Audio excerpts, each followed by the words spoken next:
I am well documented as an absolute Burt Reynolds fanatic. Me too. Yes, Miss Yes, Terry we all Stacy. Really, everybody loves Burt Reynolds. And I have the privilege today of speaking with a very, very nice man, an incredibly talented actor and writer and director, and also the author of a new book. It's called Because of Burt, and it is all about a mutual hero, Burt Reynolds. And as thrilled and as honored as I felt to have my opportunity to interact with Burt, Mark, I'm incredibly jealous because, my goodness, you had a wonderful friendship with him over the years, and I'm so thrilled that you came in. Thank you so much. Oh my gosh, thank you so much for having me. I love your enthusiasm.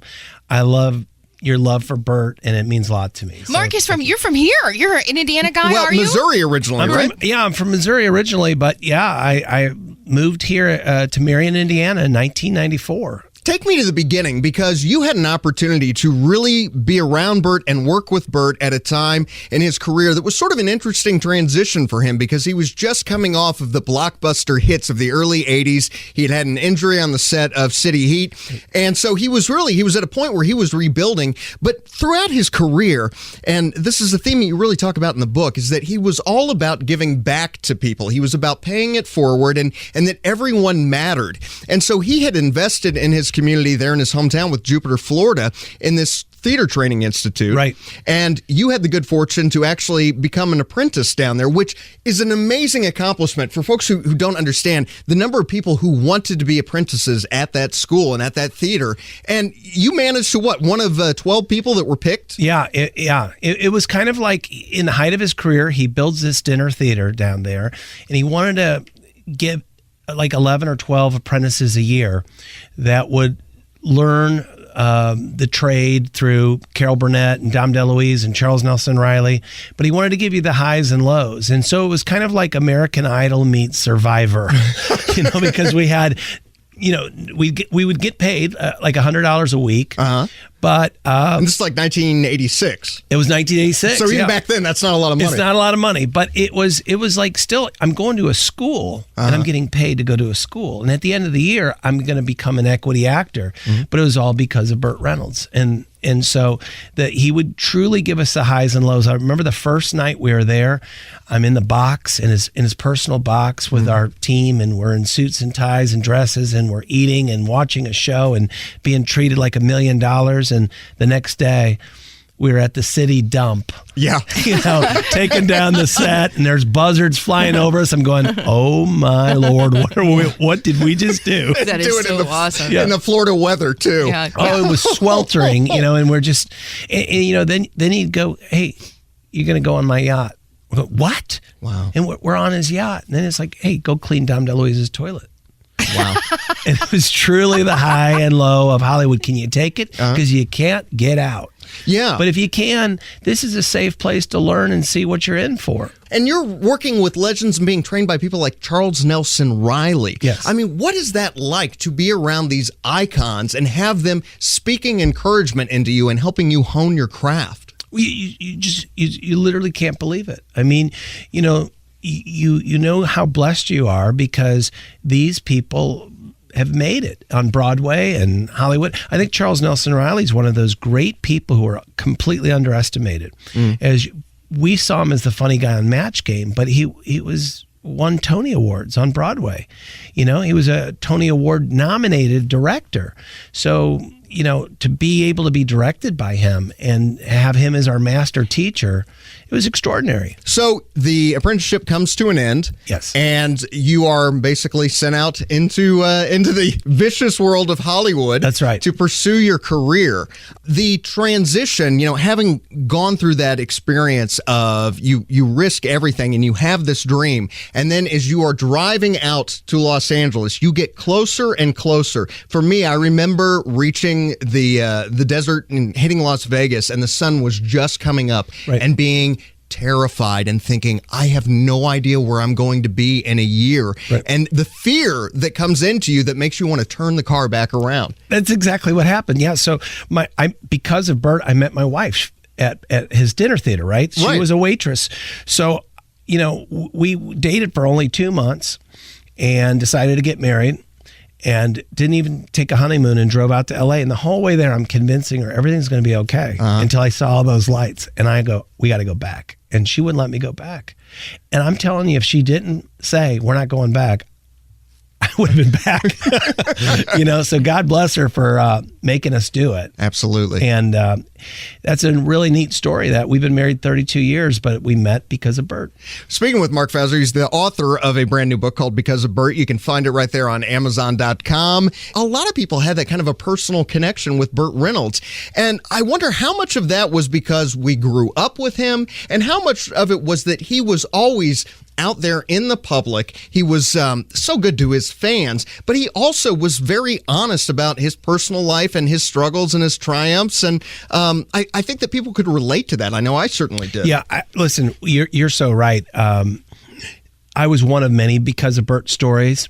But I think when Burt was with you, he was present, and you were the most important person at that time. Yeah. And everybody felt that connection. It wasn't some facade or fake thing. He really made everybody feel, and that's why, when you write something like that, you have to make sure that you don't take ownership like, no, he was closer to me than anybody else, because it would offend a lot of people. Mm-hmm. And the fact is I was really, really close with him. Yes. But I wasn't the closest because whoever was with him was the closest. Well, and when you got to Hollywood, like everyone, you have those early struggles, and then you start to make some progress as a result of connections through the school and through the theater. Right. And eventually, you get an opportunity to actually reconnect with Burt, and you wind up on his series Evening Shade. Yeah. Well, you remind me a lot of myself because you're very enthusiastic and you love Burt Reynolds. Well, I did too, probably more than any of my other fellow teammates. But that whole year, I didn't think he knew my name. Yeah. And I would be like, I don't understand it. Doesn't he understand how much I love Burt Reynolds? And he was always kind, but he just never said my name. Mm-hmm. And so I felt like a relief pitcher is all I got to do is be disciplined and keep working, and maybe one day I'll get that call, because I saw Burt hire so many apprentices, not only in my class but before and after. Yeah. And so, you don't understand it, but it's really not your place to understand. Just do the work, like Charles Nelson Riley said. So then one day I got that call and said Burt would like me to audition for Evening Shade as an actor. And so I did, and I was lucky to get the part. Yeah, and you wound up having a long-term relationship with the show and developing a relationship with Burt. You had worked as a production assistant. You were an actor on the program. Yep. You worked as Burt Reynolds' assistant, and also actually had the opportunity to write some episodes as well. Yeah, that first of all, I was so lucky to act on the show 4 times, but then he asked me to be his personal assistant, and then so for 2 years I'm his right-hand man. That's so awesome. Yes, I agree. It was so what an unbelievable job. Was it? What lady did he have in his life at that time? Well, he had Lonnie at that time. Was it Lonnie? Well, Yes. and one of the things that is really unique and so special about this book, Mark, is that you paint such a loving picture of Burt, but also I think a very, I think you paint a very honest and whole picture of who he was. And it's written with such integrity. But there you are working as his personal assistant, which is something where you're really in there and you're taking care of his needs. But what impressed me about you working with him was that you also, somewhere, even though you're working with this legend and so much of your career at that point in time is invested in projects connected to Burt, you still had the courage to speak truth into him when he was going through periods of struggle, despite the fact that he was surrounded by a lot of people who weren't willing to do that. You're so right. That is what I feared when I learned about stardom, of how dangerous it is that my feeling is I genuinely loved him. And if I wasn't going to speak truth to him, I wouldn't be the person. I would want that reciprocated to me. Yes. I would want someone who loved me to tell me the truth. And it hurts to hear the truth. Yeah. When my wife tells me the truth, it hurts, but it makes it better. You know, like she was one of the proofreaders of the book and say, you can't say that. Like, yeah, I can't. No, you get a little upset, but thank God that someone's willing to stand up and fight for you. And that I felt that was my responsibility because I really loved him and I really cared about him. And I knew I'd be there after it was all done. Yeah. Whether I was not in it for what he could give me. I was in it because I genuinely loved him, and he already gave me enough. Yeah. And it's ironic that the more I gave him from my heart, the more he would give me anyway, because that's just who he was. He really recognized that in people. And, he did have a heart for people. When I read the book initially, and I just read the description of it on Amazon, I was thrilled because I'd always wanted to conduct an interview with Burt and focus on the fact that he had not only established and built a lot of careers, but resurrected careers. He helped people sustain themselves when they were going through down periods. And, we have talked off the air about Sally Field. Sally Field I love Sally Field. Yeah, and a phenomenally talented actress. But at the time, she had done some interesting work and was starting to come into her own. But it wasn't until Burt Reynolds picked her out of a relative obscurity from the television world and said, I want you to star with me in Smokey and the Bandit, that really launched her into the stratosphere. You're absolutely, yes. See, look, you think about it. Back then, there was really a lot of labels. It was, you're either a television star, you're either a theater star, or you're a movie star. And the movie star was the apex of it all. And she did the Helen Keller. Yes. Did the, where she was playing the multiple personalities. Sybil. There we go. Thank you, Terry. But she was nominated for, or she won an Emmy. Okay. But that was going to give her television stardom. Yeah. She was once a flying nun, and you get labeled as that. Gidget. And Gidget. And because she's so talented, she fought her way out and got the made-for-TV movie. But there's a huge difference, particularly back then, to do a made-for-TV movie and a major movie. Yeah. She would have never done those movies had it not been for Burt Reynolds. Did Burt ever share with you anything about his relationship with Sally? Yeah, he did share a lot. I mean, he took responsibility for that relationship. I mean, again, I couldn't believe that I would sit down and talk to him about various starlets and people, and he would be so candid and honest about his relationships. And one of the things I talk about in the book is how those relationships would end. You never read about him in the tabloids or anything like that. It always seemed like to be this mutual respect. Yeah. So that's why it's odd that Sally Field this many years later is writing her book and saying not so nice things about him. Yeah. When he has always privately and publicly spoken extremely highly of her, as well as Dinah Shore and Chris Everett. I forgot about Dinah Shore and Chris Everett. Yeah, and Farrah Fawcett. Speaking with Mark Fauser, he's the author of Because of Burt, a new book about Burt Reynolds. You can find it at Amazon.com. You're with Burt during the period with Lonnie. Oh, I was right in there. And again, we talk about it in the book, but, everything seemed great. I'd go to their house. In fact, I talk about one time I'm at their house and she walks downstairs and goes, "Hi, Mark." And I turn around, she's in her bikini and high heels. I'm like, Wow. But, something went awry. Yeah. And all I can tell you is how he was planning on breaking up with her, I was not a fan of. And I talk about it in the book. I felt like that was not Burt Reynolds. Yeah. Burt Reynolds was the classy guy. He was not the guy who's going to do that. So I try to encourage him to produce a series for her. Yeah. And then say we have irreconcilable differences and leave it that way, especially because they had a son together. Yeah. Yeah. And they both loved the son. And, you were at least removed enough from the situation that you could sort of take that large view. And at the time, he's got Evening Shade, which is a family show. Yeah. And you understood what the impact was going to be based on how he navigated that personal situation. Yeah, we talk about that a lot in this, about right is wrong and wrong is right and what is wrong. Yeah. Sometimes whoever's the biggest star is right, whether they're right or wrong. Yeah. If that made any sense. Well, but you know what I'm saying? Yeah. From a guy from the Midwest to try to figure out, this seems wrong to me, and yet it's right because they're a bigger star.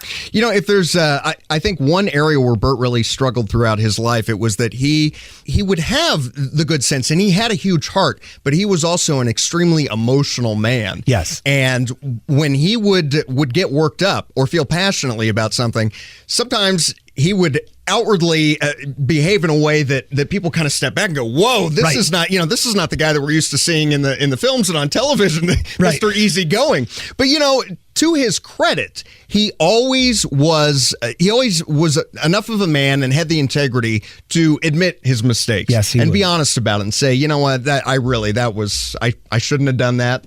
And as someone who's made my own mistakes throughout life, I thought, good. I mean, it was something you could relate to. Of course. And also understanding that at that point in his career, he's at a point where he's rebuilding. He's been this mega superstar, and you really get an idea in this book of what it's like to be this huge, huge box office draw, #1 box office draw for 5 years in a row. And then as he transitions into doing this television program, it's a different world for him, where all of a sudden there are people that won't take your calls anymore. It doesn't matter how great you were. It's, well, what are you doing now? Right. And that is, for an actor who is extremely talented and has done so much for others, to have a lot of those careers and a lot of those people that you have helped along the way suddenly go silent and turn their back on you is devastating. It's devastating.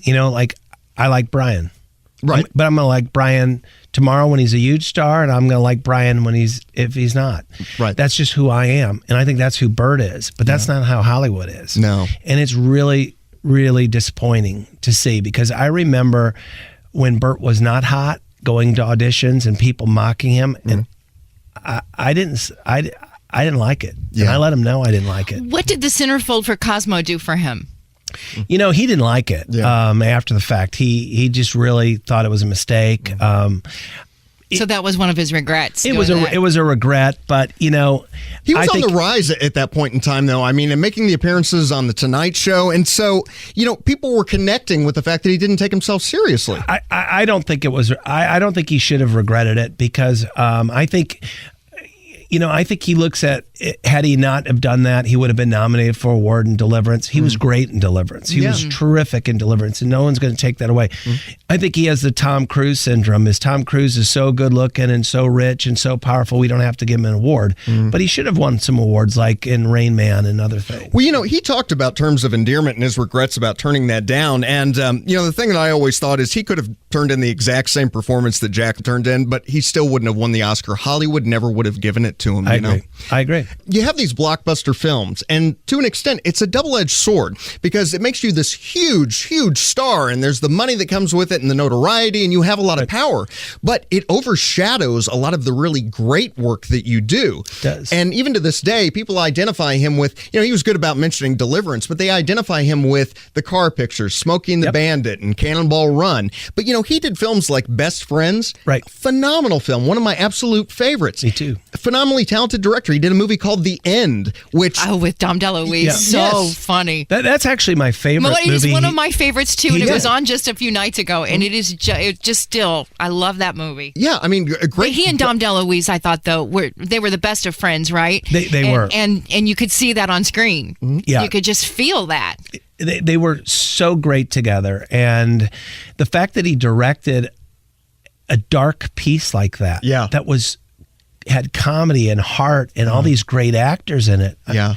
He just could do it all. He could, and I mean, as a director, I mean, I think he really showed his stuff with Sharky's Machine. Yes. And when I had the opportunity to speak with him, I remember telling him that I really felt like he was the Spencer Tracy of his generation. He really had become an expert and was so skilled at making things look easy. But he did have a lot of range. And when he did Best Friends, when he did Starting Over, he really showed a vulnerability. Yes. He was brilliant with comedy. A lot of those films that he made along the way, it seemed like he almost had a strategy of, make a commercial film and then make something that's a little bit more personal and stretches you as an actor.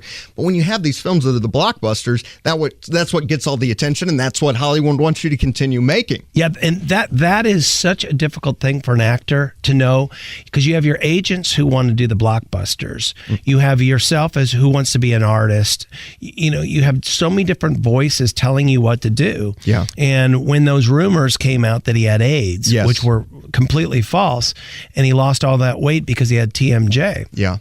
from his accident on City Heat, I think he felt like, no, I got to come out strong and show people. And so he did about 5 badass films, right in a row. He had this accident on City Heat, and he's at the peak of his career. He's finally going to have an opportunity to work with his buddy Clint Eastwood, 2 guys who are at the height of their game. Yeah. And he's in a fight scene. Stunt man is supposed to pick up a balsa wood chair, and instead picks up a steel chair, cracks him on the side of the head, shatters his jaw, just destroys it. He goes down, and Burt, being who he was, continued to work through the pain when he probably should have just said, we got to shut the picture down. Right. He toughed it out, and then that took him into 2 years of absolute hell with his health. It did. And in the meantime, he was at a crucial point in his career, and here he can't work. Yeah. And, he finished another film, Stick, but at that point in time, he's not really 100% on top of his game. So he goes through that period of struggle, and then the AIDS rumors happen. And that, to me, was such a defining point in his career. As I look back, I go, you know what?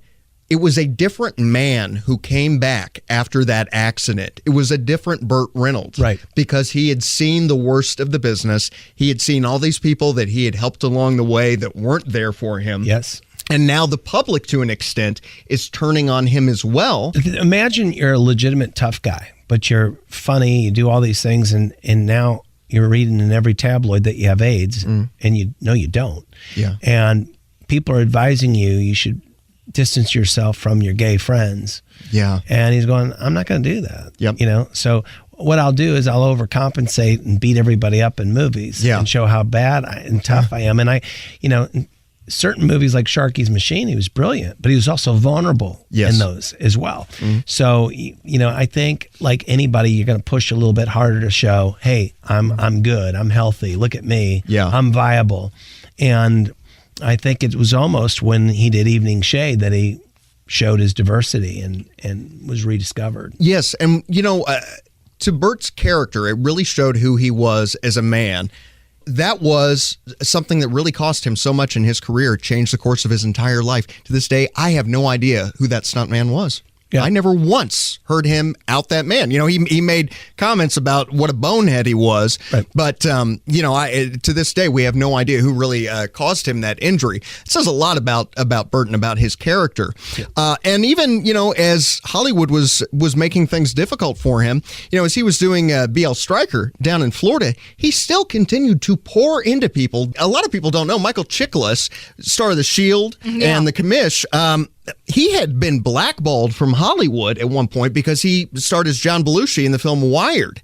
And there was Hollywood said anyone involved with this, they wanted blackballed from the industry because the family had come out against this film. It was Burt Reynolds who resurrected Michael Chiklis' career because he cast him on BL Stryker, and that led to a role on Miami Vice, and then he was able to start getting auditions again and rebuild his career. And none of that would have happened had Burt not opened that door. I love this guy. Brian, you know what you're talking about. And he did that for Robert Urich. Yeah. He did it for Farrah Fawcett. Everybody knew her from Charlie's Angels, but she's not a real actress. Yeah, she is. Yeah. Yeah, she is. And even folks who had been big stars and worked alongside him in films when they were going through periods where they needed help. I mean, Mike Henry, there's a great example of someone who really, I played Junior, for those who don't know, in Smokey and the Bandit. And unfortunately now is struggling with some health problems. But even back then, I think was struggling. And certainly on the financial side, everyone thinks if you're in a movie that you just all of a sudden you're rich. Right. Doesn't work that way. Right. No, Mike was on our final 2 seasons of Evening Shade. And it was a pure love and friendship that Burt had of him. It says everybody matters. Yeah. And Burt did that in Jupiter. He did that in Hollywood. He did it everywhere. And he would always find a place for people that he cared about. Yeah. And Mike's a really good guy.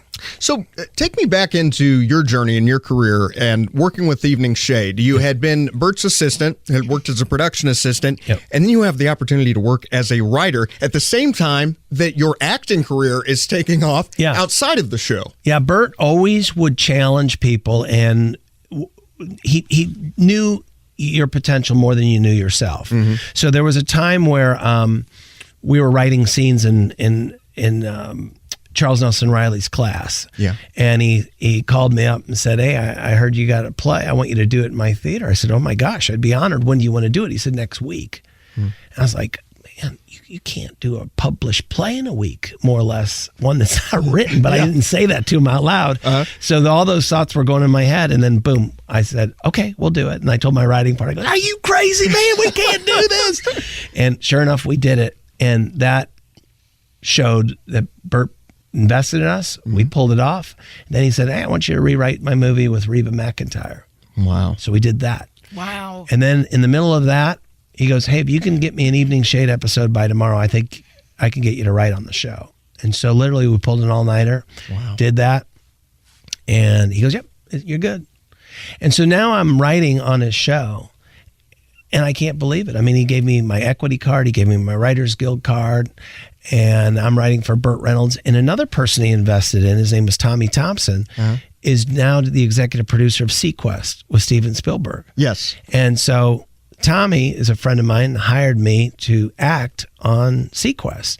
So I said, Burt, you're my priority because you took me to the dance here. So you tell me I won't do it if you don't want me to. He goes, no, don't. Are you kidding me? He goes, I want you to do it both. I go, what about CBS? He goes, don't worry about CBS. I go, what about Spielberg? He goes, and he calls him right there. Yeah. And when he got off the phone with Spielberg, he goes, it's done. You're good. I started crying. Yeah. And I get emotional this day. Yeah. Thinking about it, because I said, why are you doing all this for me? He goes, because Jimmy Stewart did it for me, and I want you to do it for other people. Yeah. Jimmy Stewart did it for him. Yes. With us, I want to just mention, this is Mark Fauser, by the way, actor, director, screenwriter. He's got a new book. It's called Because of Burt. And it is brand new, right? Brand new. It came out on his birthday, February 11th. Brian, you mentioned what was going through your mind and how you dealt with the word when it came down last year that he had passed away. It was just last year, wasn't it? Yeah. It was. And for you, Mark, how did you get word? I was actually doing a show. It was a Thursday night, and all of a sudden my phone started lighting up, and I was getting calls and texts, and I was just devastated. Like Brian, I didn't see it coming. He was, and I really wanted to fold up the tent, and as if Burt was right there, I could hear him say, "You putz, I taught you better than this. You know that. Now the show goes on. We'll deal with this later." And I started almost laughing, because I could just feel him and hear him saying that. And then the show was great, and I went home that night and I just bawled my eyes out. And I started writing things cathartically on Facebook, and people said, you ought to write a book. And I never thought about writing a book, but I thought, I'm going to make a spiritual deal with Burt that I'm going to get this done by his birthday, and I did. Oh, I think that's wonderful. Awesome. Was there? I didn't never know. Was there a funeral service? Was there something for him? There was a funeral, and I think we were all devastated down there. But there was a funeral in Jupiter, and he was in Jupiter. Yeah, and I went down, and then the next day there was like a little private ceremony. But I don't think, personally, I think we failed. I think we failed him. I don't think, I think it should have been bigger, because what he's done economically, the economic development he's done for Jupiter, it was a backwoods town that Burt would talk about on The Tonight Show with such affection, and now it's a thriving community because of Burt Reynolds. Continuing our conversation with Mark Fauser, he's the author of Because of Burt. Let's kind of wrap up here with Evening Shade. Yeah. You're there at a point in time that was really crucial in the show, because you're in the fourth season. And for those who don't really know, you have to have a certain number of episodes in order to really sell into syndication. Right. So that fifth year was really crucial. And it was also a point in time where Burt's going through a lot in his personal life. The public, to a certain extent, is turning away from the show because of how things were playing out between he and Lonnie. Mm-hmm. And so at a time when it was really crucial they have that fifth year, he's also having a battle with the writer of the program and the executive producer, right? Yeah, or am I incorrect? Yeah, they yes. Okay. Now they were Harry and Linda and Thomason, but they were really involved in helping Bill Clinton become president. Yeah. So they kind of left in a way. And abandoned the show to an extent. Well, yeah. I mean, there was a creative differences that I think there's a story I talk about where it was a crucial time where I was trying to, get out of. I was stupid or not, I don't know, but I went out of my lane to tell Burt, you said some great things, but she said some great things, and he looked like he was going to kick my butt. Yeah. But if we don't solve it now, I said, sir, you taught me to be a leader, and I'm saying we need you two to be our leaders. Yeah. And if you don't get on the same page, we're not going to make it. Mm-hmm. And they didn't. And I do think let's finish that up, because you talk about in the book how he had the sense to listen to that, and you could really tell that, okay, he was taking it in. And in that moment, the way Hollywood works, people start coming in the door. Yes, that's right. I knew I connected with him. I knew he knew what I said was right, and he said it was. Yeah. But then all of a sudden, 13 people came in that door and said, I heard what that bitch said. And all of a sudden, here's the dilemma. What do you do when you love 13 people that tell you one thing and you love one guy who tells you the other? Mm-hmm. The numbers don't lie. You're probably going to want to pick the 13 people. Yeah. But all those people took him to the cliff and said, thanks for the ride. And then when he crashed, I was down there picking it up. Yeah. And when you write about the journey with fame, and at the beginning you talk about how you eventually became terrified of fame. Yeah. And I thought, boy, you really gave such a great understanding to the reader of what it's like and how it is so difficult at that point to decipher the truth. Yeah. That to me, that's the biggest fear, because there's your stalkers, there's your predators, but to not know what the truth is so frightening to me. Yeah. Because I love living in the truth. Mm-hmm. That's all I know. Yeah. And so I felt so bad for him, because I thought if I was in those same shoes, I couldn't handle it. Yeah. I would be worse than he handled it really well, but I knew I couldn't handle it that good. Yeah. When the show came to an end, you were also at a crucial point in your career, and you also, now you're a little bit older, you're established, but you also have a growing family. Yeah. And, it was fascinating to me, and could I relate to your journey, because here you've had these wonderful successes, and I want you to talk a little bit about Billy Bob Thornton as well, because it turns out, you go through a period where you're down and you think, you know what, maybe this is all I've got, and, right. And your wife, who was from Marion, Indiana, is saying, you know what, maybe it's time for us to move back to the Midwest, and you're on that bubble, and you're trying to figure out, well, what way do I ultimately go?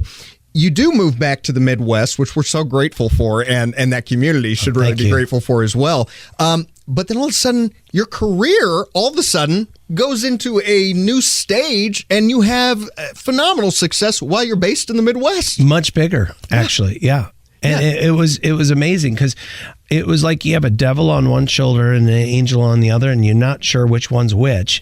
Should I leave LA or not? And the last few weeks, I was acting on a show called Models Inc. The last night in town, I was acting on Coach. Yeah.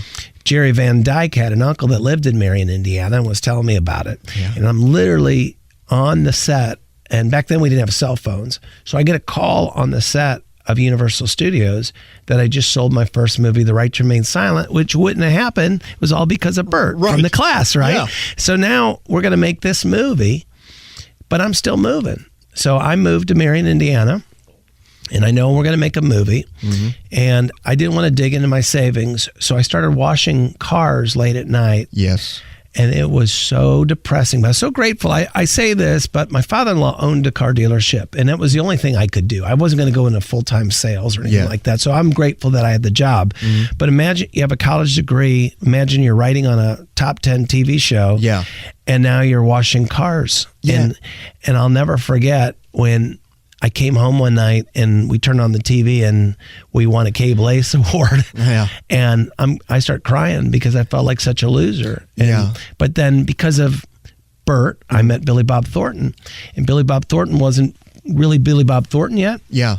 And then he goes, hey, I got this idea about writing a redneck version of Bob, Carol, Ted, and Alice. I go, well, I'm living in Marion, Indiana. I can write that, And so we turned in the script. And man, just literally the next day he says, I think I can sell it. And all of a sudden Sling Blade comes out. He wins an Academy Award and we sell it. And I get a huge agent and our careers just completely explode. Just take off. And, one of many films that you managed to get done and get produced and based out of the Midwest. Yeah, it was such an unbelievable time where I would, and this being an artist, and you have to be very self-disciplined. Yeah. But, having now a powerhouse agent get you through the doors and go, okay, now Miramax wants you to rewrite this movie. Now they want you to come in to pitch, the movie Masterminds. That was ours originally, with Zach Galifianakis. Really? Yeah, that's Hillbilly Heist. So we were the original writers on that. So we got a great check for that. Yeah. And, it was just phenomenal. Well, when I read in the book about, just what you were, I knew what you were feeling in that moment washing those cars because I had that experience, really twice, because I had an internship in Los Angeles and came back and then went back out and was there for 15 years. And I remember thinking that, you come back and it's, you got to do something. Right. And so, I was bartending and I remember thinking, my goodness, all these places that I've been, and here I could get online with my phone and see where I've been in these big films and I've been in these Netflix and I can see myself on screen. I know that I've been on these sets and now here I'm back in Indiana and I'm serving up drinks to people, right? And trying to make tips. It is a humbling experience, and it's it can be a really tough pill to swallow. It humbles you, big time, and it certainly refocuses you, but it's a tough journey along the way, and that's why so many talented people don't make it, because it is just such a personal and an emotional struggle. It is. And you've made a choice. You value your family. Yeah. I made a choice. My family is the most important thing to me. Now, I kind of made a deal with my wife early on that you'll never take me away from this business, because I've known that longer than I knew her. Yeah. But that business will never take me away from you. Yeah. Well, she didn't take me away from the business. I did the right move for our family, and I'm grateful we did, because Indiana has been phenomenal to me, and the Midwest has always been great to me, and I love the people there. But to be able to spend, months, a month or two at a time out in LA and continue to work has been unbelievable. It just was a great thing to be able to interact with my creative friends and sell things and then come back home and raise my kids has been great. Well, and at a certain point in time, you make the decision to do something. I thought it was really interesting, because in a way you did something similar to what Burt Reynolds had done. You decided, I'm going to invest in the community where I live. There are talented people here who need an opportunity. They need the training. They need the exposure. So talk about what you have done up there in Marion, Indiana for the arts, because this is phenomenal. This is so exciting. I really appreciate it. Yeah. Well, it goes back to that story we talked about with Burt Reynolds saying, Jimmy Stewart helped me, and someday I want you to help other people.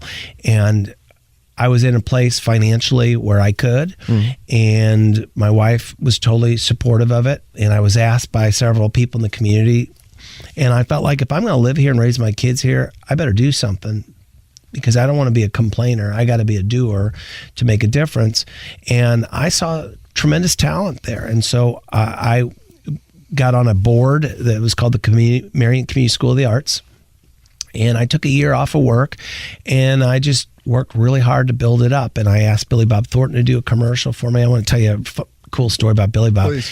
He was offered a movie. A friend of mine was doing a movie, and it was like for $250,000 for one day.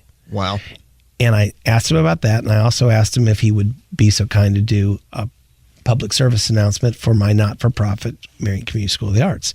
And he goes, I'm not going to do the movie, but I'll do your commercial for you. Wow. So he turned down $250,000 for one day, but was willing to do that. That just tells you what a great guy is. But Jim Caviezel did it. Kelly Ripa did it. We built this really amazing school in Marion, Indiana, where it was acting and singing and dancing and painting and ceramics and culinary. And at the time, I had all the different martial arts. Yeah. And it was this little engine that built up and became an economic development story in the downtown of Marion, Indiana. You know, you were so blessed in your career, too, that, I mean, obviously, Burt Reynolds an extraordinary person, but Jim Caviezel, a beautiful human being. Yes. Billy Bob Thornton, a wonderful human being. Yep. I was fortunate. I had an opportunity to work on Goliath. And one thing I remember about being on that set was that, man, there was no attitude of stardom there. You know, he would sit out in a lounge chair, you know, and he'd talk with everybody there and eat with the crew. I mean, just a good guy. Genuinely good guy. Yeah. Both of them were. I went to L.A. when my writing partner passed away last year, and I stayed at Jim's house, and so Jim and I went there and to the memorial with, and Billy Bob was there, and Billy and I talked, and Billy spoke on my partner's behalf. I did as well, and they're just great guys. Yeah, really great. But going back to the Marion Community School of the Arts, one of the things I did in a very small way, not compared to what Burt Reynolds did in a huge way, was try to bring talent from LA and New York. Mm-hmm. So again, with the theme that Burt always had is that everybody matters. So whether I worked with special needs students, mm-hmm. or whether they were top of the line, you know, major talented kids, or kids that just needed confidence, you know, or shy kids that needed to come out of their shell. That was kind of our goal. And so when we'd bring stars to town, it was so good for the self-esteem of the community. So the greatest joy I had was to bring Burt into town to say, kind of see what you did indirectly. You kind of built this place, my man. Yeah. And he wrote the most beautiful letter that I have in the book about how much he loved our community and how welcomed he felt. And he did a show, and then he also taught a class. And we built an endowment. And so now every year kids get free scholarships with Burt Reynolds' name on it. There. Amazing. Yep. Amazing. Continuing to pay it forward. That's what it's all about in life. Really, I'm so impressed with your journey and just having an opportunity to meet you. And just tremendous respect for you and hearing your journey and the decisions that you made along the way and staying grounded and staying rooted. And I have to believe that so much of that came from not only who you are as a human being, but also having the opportunity to be around Burt and have his influence on your life as well. Thank you. So what are you working on now, and what does the future look like for you? Thanks for asking. I'm doing a musical with my friend Todd Siswarda about James Dean.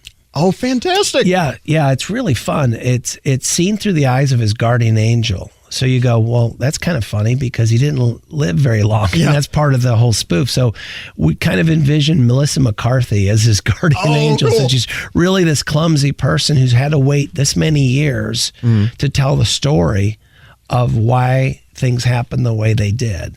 Oh. So she's this clumsy, funny, heartfelt person. But if you know James Dean's story, and I know you're a fan, he's got a tremendous story. Yeah. And he has stood the test of time. He only did 3 movies, but boy, there are great actors that pass away that aren't going to be remembered. But James Dean is remembered, and it's remembered for a reason. We talk about it in that movie, and the music that my partner did is gorgeous. We're recording it now. Oh, wonderful. And so the script's ready and done, and when the music's done, we'll submit it and see where it goes. Fantastic. And I want you to keep us posted as well so we can support it and continue to invest in our own community as well. Mark, I can't tell you what a tremendous treat it has been for me to have an opportunity to speak with you, and what a wonderfully beautiful book Because of Burt is. And as I said earlier in the interview, I encourage everyone to pick up this book. Make the purchase. It's a great read. I read it actually in a day. I just sat down and really thoroughly enjoyed it. If you're a fan of Burt Reynolds, but also if you are someone who has a passion for the arts, or someone who's interested in pursuing a career in the arts, or you know someone who does, this is a great book. It really gives you a truthful and honest understanding of what that journey is about, and really the kind of character that it takes to have that kind of a career and have the kind of sustained success that you've had, Mark. So. Brian, I'm signing you as my new publicist. I'm telling you, your enthusiasm and your heart is just absolutely extraordinary. I need more Brians in my life. Well, I really do. I thank you for recognizing it, because it was done from my heart. Yeah. And as a teacher, I really want to protect the kids and the parents that send their kids out in that world. I want them to hold on to their character and not get caught up in that craziness, because we lose a lot of talented people in that world because it gets so crazy. And if you have a good foundation, a good character, you can do well. Absolutely.